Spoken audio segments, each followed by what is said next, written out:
Hello, we're joined here by Dick Forrestal from Thomastown, County Kilkenny, with his steam engine which he brought all the way from County Kilkenny this morning. Can you tell us a little bit about how you bought it? Well, I'd seen it on the internet there in 2007. I purchased it in 2007 and I got it home in 2008 and got it certified in 2000 and I had it out for the first time in 2009. So this is our second year on the road with it. Did you buy it local? I bought it in Indiana, in the US. And do you know much about the history of it? No, I don't know much about the past history of it, no. Would it have worked on the... Oh, I worked on the prairies, it ploughed on the prairies as far as I know, that's all I done, pulled an 8 for a plough. And how much coal would you use in an hour? I'd say if you were working it hard, you'd probably use 4 or 5 bags an hour. No, they reckon they used to use about 2,000 gallons of water a day. And you know, on the prairies in America, that was all horse-drawn. So there was a fair team of horses and men to keep water to it, you know. And would it have burnt coal there or something else? Mainly dry wood burner. She was really a dry wood burner, you know. And do you know what age it is? 1916, made by the Rumley M company. It was one of the last of the Rumley M's that were made. They were taken over by Advanced Rumley around 1916. But you can, if the engine numbers, that's engine number 7106. And you'll pick that up on the internet, you know, in the serial numbers of Rumley, you know. Kathleen Denby from Ferns County Wexford is going to talk a little bit about her steam engine. My husband bought it in England about 20 years ago. We believe it's about 100 years of age. It used to drive Ferris engines and carnivals in England, and he brought it fully restored, put in new pump and completely restored it.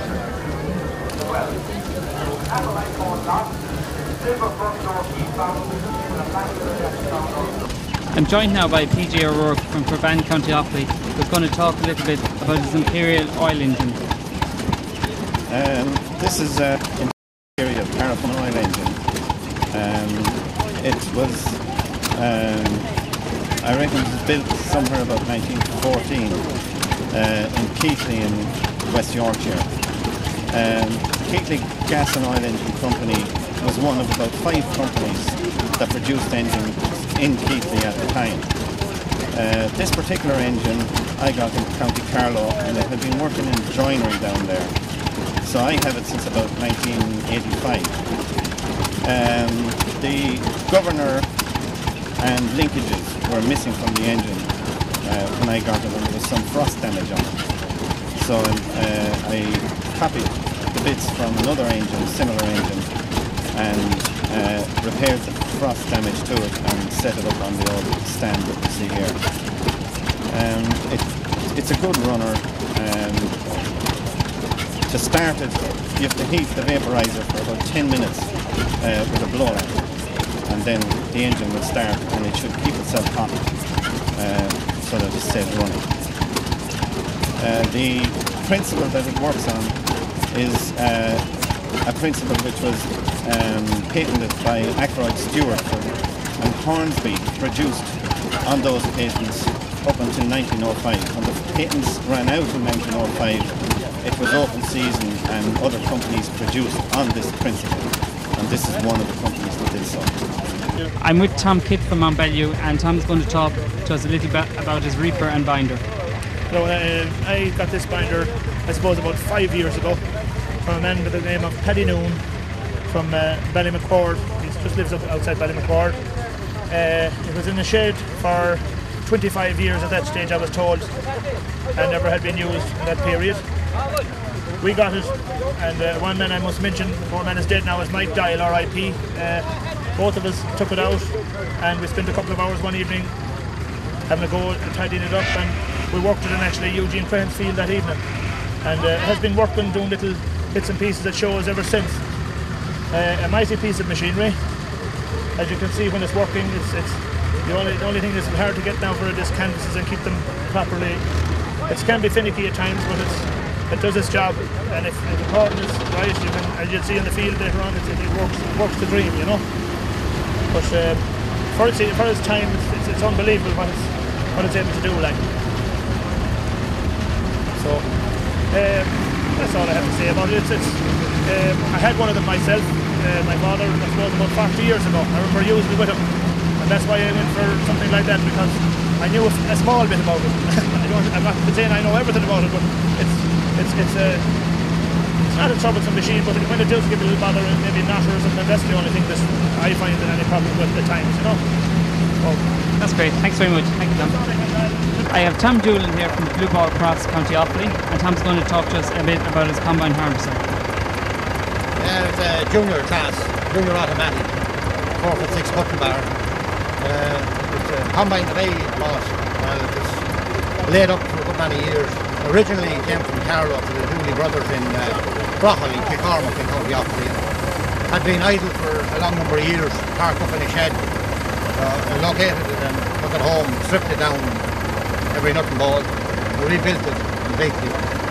So it works reasonably well, worked well today anyway. Driven by a 1060 nutwheel tractor. And these were used in the 60s, these came out in the 50s. Cut a lot of corn with those in the 50s. I started cutting corn with one of those combines when I was 10 years of age. So that's how I come to have that bit of love for the junior class combine. So it's basically that's it, yeah. Well, I have some help here from this man here, Mick Dunn, here beside me. He's a class expert. He's worked for Cones in Tullamore. These men originally came from Cork and Galway. They had a class agency at Tullamore, County Offaly. So Mick started with them in 1962 and has huge amount of knowledge on the class machines, all types of class machines, all types of harvest machinery. So Mick gave me a good bit of help in building this machine, you know. So I suppose then we have the other men here that help, Jim Cleary, the man walking away there, and Billy Buckley, both those men brought in here today and gave us the help, you know. So without help you won't do anything, you know? So that's basically the history of the machine. I'm with Sean Roach here from Glintown, who's going to talk to us about his tractor project. Yeah, I got up in Whitegate in Clare. It was buried in the Nittles, and I may have for the last 4 years. We had a lot of searching for repairs, but finally we were doing now anyway. There was a lot of work on it. What sort of work did you carry out? Stripped to the bone, everything. And built a gearbox, lift, engine, front axle, steering box, starter, dynamo, injector pump, everything. Everything was gone through, nothing left. Nothing. Everything has gone through. It was in bad state, my God. I have pictures there if you want to see them. It's beyond the Irish vintage anyway. Yeah. So finally, this is our first day out now. And you were very successful with your first day out. I got the cup, and thanks to me. Going to Dorset with this, it's Porsche year in Dorset, so I'll be bringing the Porsche more than likely behind this in the trailer. So this is 60 kilometres an hour, so it won't be long going. I'm by Raymond Skelton from Castlegar, County Galway, is going to talk about his 1925 Rolls Royce. The car was originally bought by Mr. Jemison of Jemison Whiskey fame in 1925. He didn't get delivery of that till about 1926. It took about a year to build the car. My father bought the car in 1963. He drove it to numerous old car rallies and steam engine rallies. He kept it going for about 5 years. He put it into a shed. He left it there till I became of age, 1980. Went down, had a look at it. I said, no, that car won't go again. It did a fair bit of work in it. It took me for 5 years to get it restored.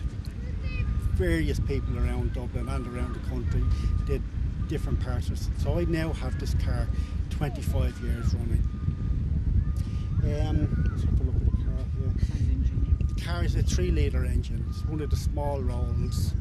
It's not very powerful and it's not very fast. It probably does, its maximum speed is 55 mile an hour. But you won't do 55. You get